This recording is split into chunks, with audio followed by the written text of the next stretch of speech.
plus tard, c'est parce que quand la réforme est arrivée, les traductions que les auteurs ont fait de la Bible, eux, ils parlaient du texte établi par la communauté juive, comme leur Ancien Testament, le texte masorétique, on a dit. Et puis, les catholiques avaient, depuis le début, avaient le même Ancien Testament grec qu'avait Jésus et les autres au début, avec ces livres là-dedans. Mais le moment où Jérôme a traduit la Bible, ma chatte va jouer avec l'écran et avec mon image. Désolée. Go away.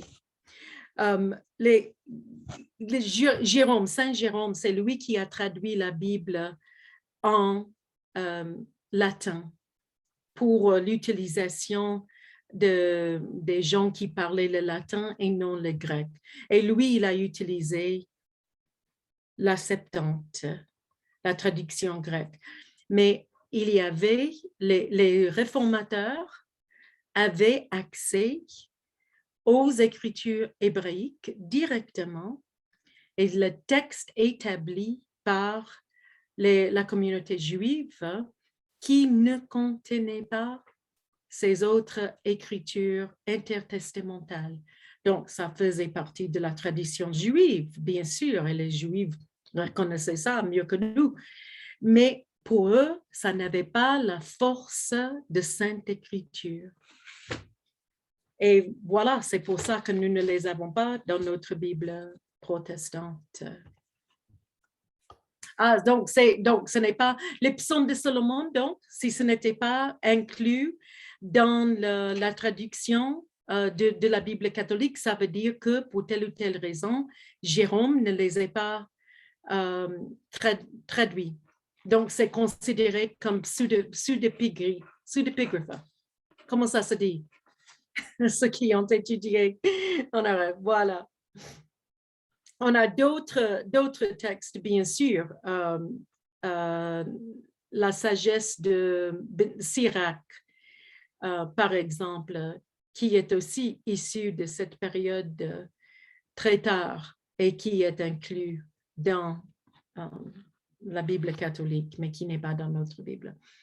La semaine prochaine, nous allons discuter l'histoire du développement de nos écritures, l'histoire et la structure des écritures. En tant que chrétiens, nous pouvons nous fier à la Bible catholique. Alors, ça revient à cette question, c'est quoi la Bible? Donc, nous croyons dans la tradition de nos ancêtres protestants que ces additions très tardives au corpus des écritures hébraïques, comme avait décidé la communauté juive, nous ne les trouvons pas d'avoir la même mesure d'autorité. Ce ne sont pas du même calibre, de même qualité que les autres écritures en témoignant à la foi de notre communauté. Et donc, nous pouvons les lire, mais pour nous, ça n'a pas la force d'écriture pour nous. Pourtant, pour nos frères et sœurs catholiques, ça a la force d'écriture. Ce qui est le plus important, c'est ce que nous lisons tous à travers les lunettes de Jésus. Donc, Jésus constitue nos lunettes pour tout lire.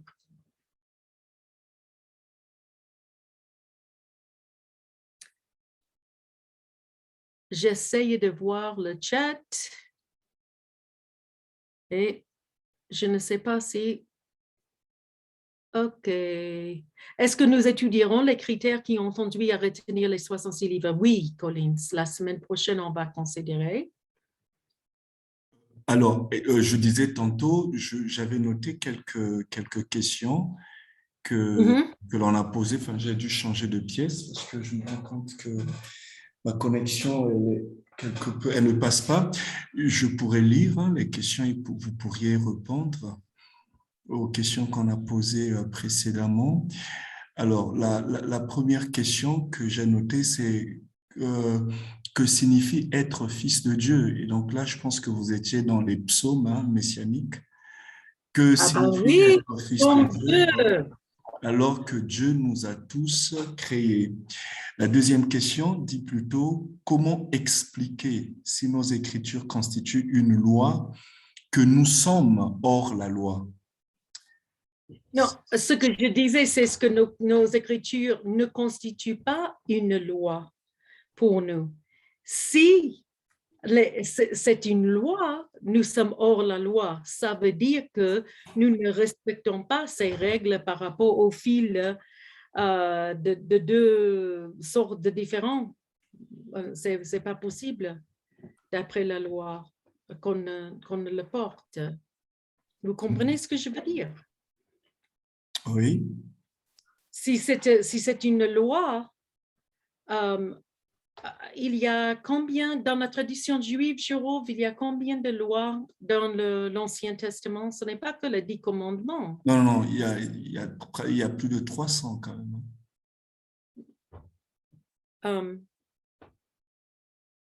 et c'est une, je crois que c'est même plus que ça. J'allais dire Oui. 600 que je Il y a regarde. plus de 300, oui. Mhm. Donc, nous ne sommes pas sous la loi. Et même dans le Nouveau Testament, c'est une trahison à notre texte biblique d'essayer de faire du Nouveau Testament une loi, d'établir des lois qui seront dictées telles quelles et qui ne considèrent pas tout le témoignage des Écritures ni l'Esprit de Christ. Donc, nous pouvons établir à chaque génération et à chaque moment notre règlement intérieur, donc notre règlement qui, à notre sens, correspond à ce que Dieu cherche de nous. Mais d'abord, nous sommes sauvés par la grâce et non par la loi, et nous sommes limités dans notre compréhension de ce que les Écritures exigent de nous. Alors, je ne sais pas s'il faut que je lise toutes les questions, vous verrez par rapport à votre temps aussi, Pasteur Karen. Ah oui, peut-être on va prendre 2 autres questions et puis D'accord.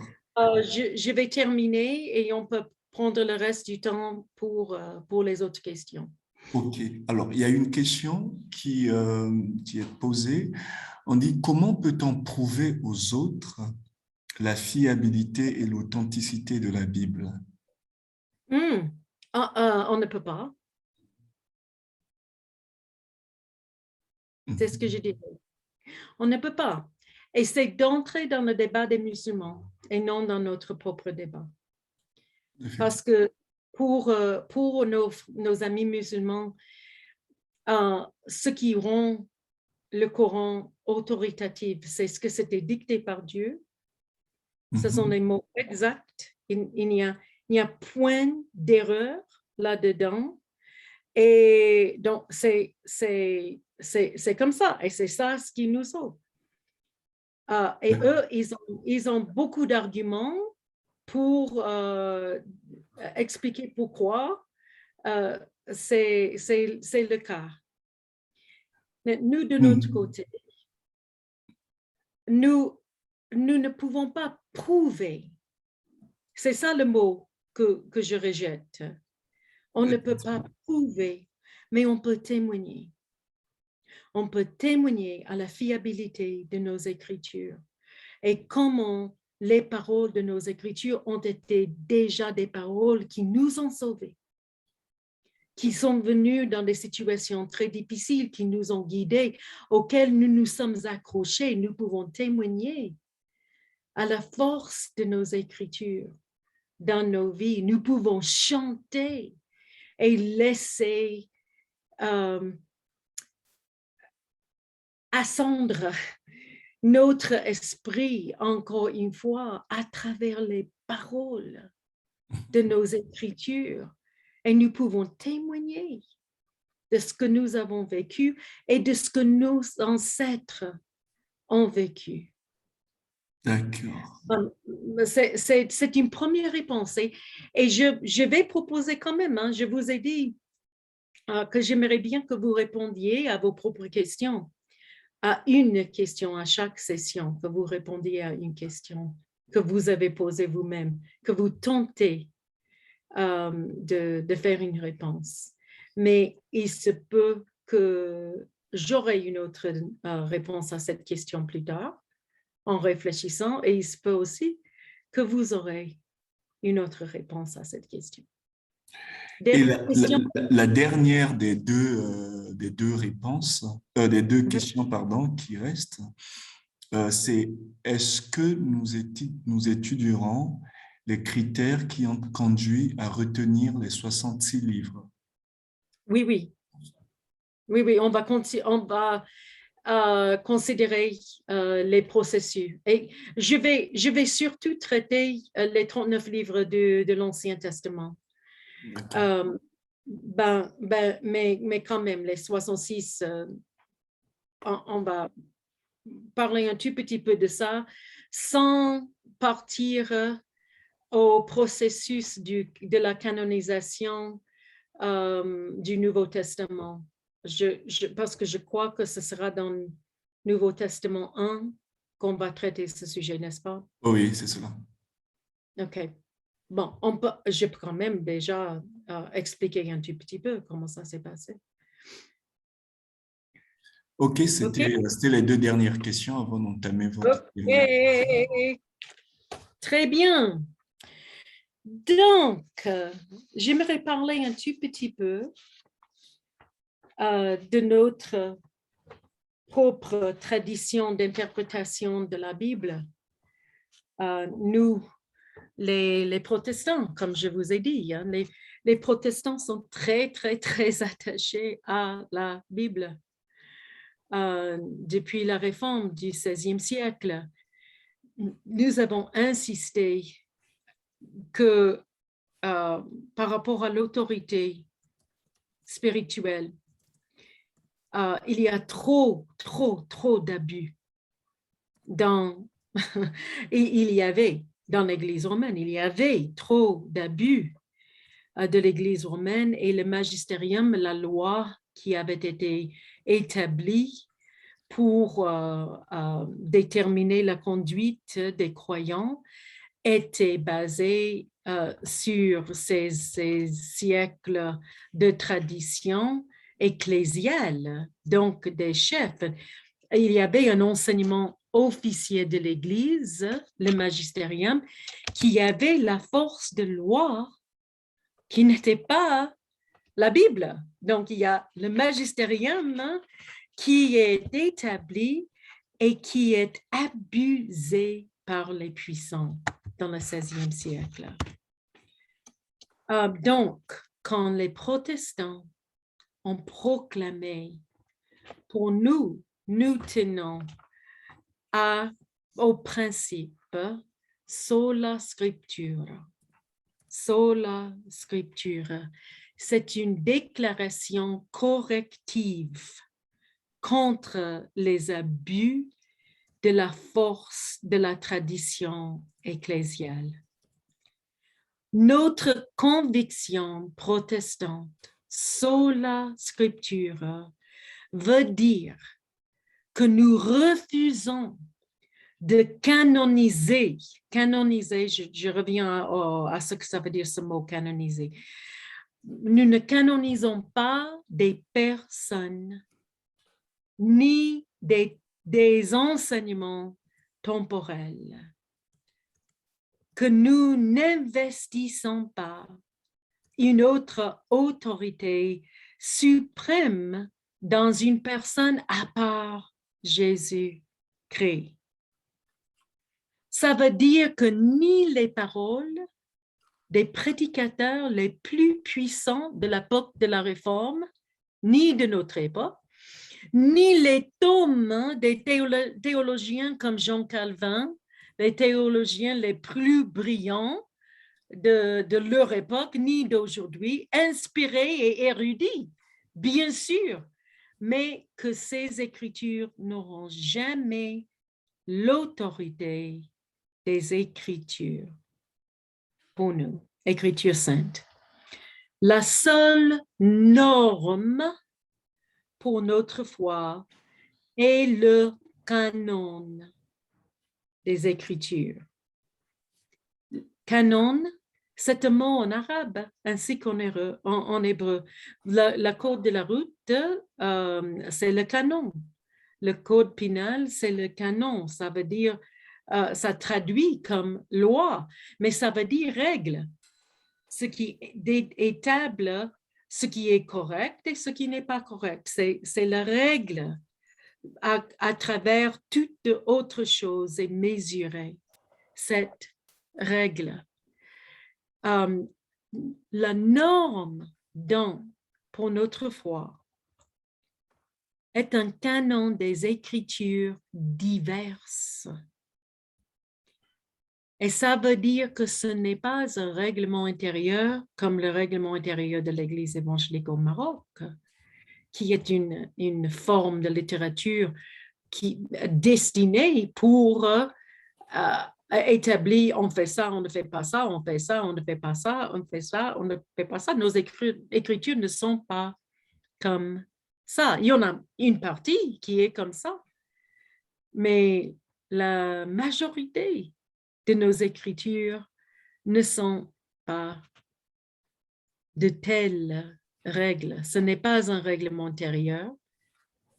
Ce n'est pas un texte. Comme on a dit, plusieurs personnes ont commenté.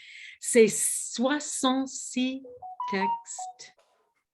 Ça fait toute une bibliothèque, effectivement, comme quelqu'un a dit. Des livres qui représentent des convictions théologiques diverses qui sont issues des époques différentes, mais qui témoignent fidèlement à l'Éternel Dieu, le Créateur, le Sauveur. Ce sont 66 livres qui racontent dans leur ensemble l'histoire de Dieu derrière les histoires humaines et qui témoignent à leur foi inébranlable, malgré tout ce qui se passe, que ce Dieu au sein de l'univers agit en tout temps pour réaliser sa vision, pour sa création et son histoire, qu'il cherche d'être en relation intime avec sa création dès le début et qu'il cherche un peuple qui vivra à travers cette relation, un peuple qui incarnera sa vision de paix et de justice sur la terre. Les Écritures, notre héritage qui nous arrive à travers la fidélité de nos ancêtres dans la foi, nous invite à notre époque d'avoir foi en ce Dieu et de vivre notre foi comme témoignage vivant. OK? Sola Scriptura. Ce n'est pas d'établir une nouvelle loi de nos Écritures, mais c'est de rester fidèle au témoignage fidèle à Dieu de nos Écritures. Encore, le canon que nous avons n'est pas un règlement intérieur. Nous avons cette bibliothèque de Sainte Écriture par lesquelles nous sommes formés. Nous sommes formés pour aimer Dieu, pour aimer notre voisin, pour être disciples. Ce sont les Écritures qui nous forment. Dans l'éthique, dans l'étude de l'éthique, j'ai étudié la philosophie quand je faisais l'université. Il y a deux grandes sortes d'éthique. On a l'éthique déontologique et on a l'éthique ontologique. L'éthique déontologique insiste sur les règles de conduite. C'est ça notre éthique. On dérive des principes et des règles, c'est comme ça. Mais une éthique ontologique dit plutôt que nous formons des peuples qui sont capables de discerner et faire de bons choix. Nous formons des personnes de caractère qui vont agir de leur caractère. Un caractère qui est marqué par l'amour, la joie, la paix, la maîtrise de soi, love, joy, peace, patience, la patience, kindness, la gentillesse, la fidélité.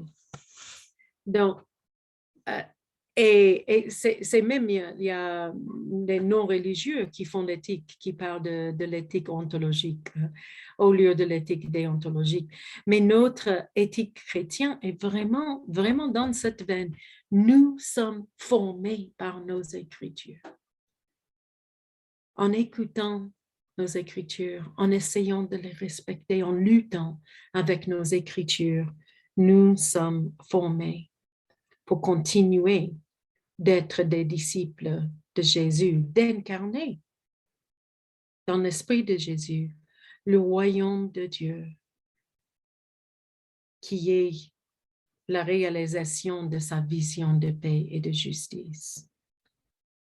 Donc, ça veut dire, je reviens encore, nous ne pouvons pas utiliser les versets bibliques pour défendre nos points de vue, pour soutenir nos pensées et nos arguments.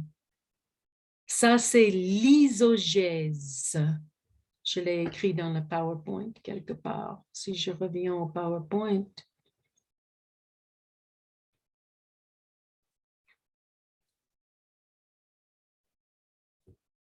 Voilà. L'isogèse contre l'exégèse. L'isogèse, ça veut dire que je manipule le texte à travers mes propres désirs. Je l'utilise comme je veux à travers mes propres désirs. Et c'est sûr que nous le faisons tous, quelquefois. C'est clair que des fois, nous faisons avec nos écritures. Ça nous arrive de le faire.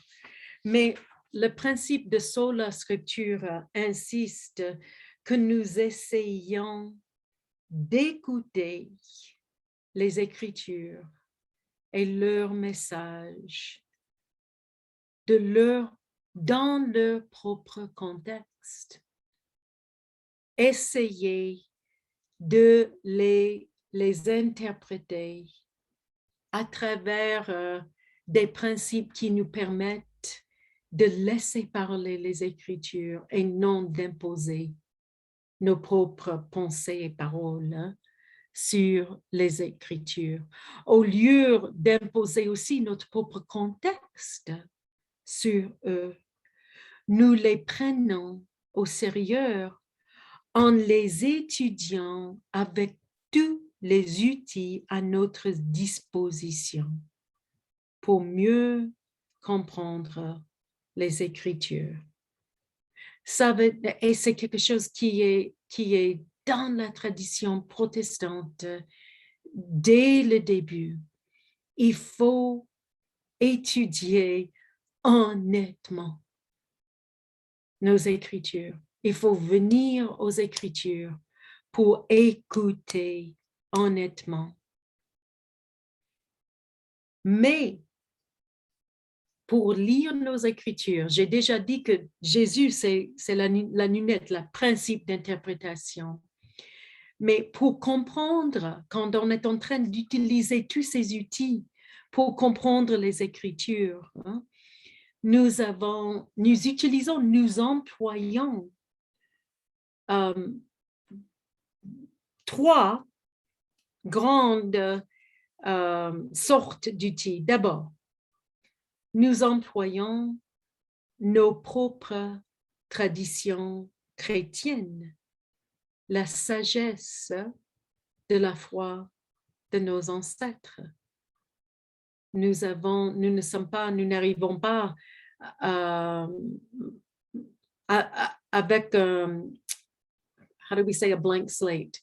Donc, un papier effacé, quoi. Donc, tout un tableau noir effacé. Nous arrivons avec des traditions de louanges, des traditions de pensée, d'interprétation théologique qui nous sont données des autres dans la foi, ou même si ce n'est pas nos ancêtres, si on est chrétien, quand on entre dans une église, on est plongé dans une tradition spirituelle.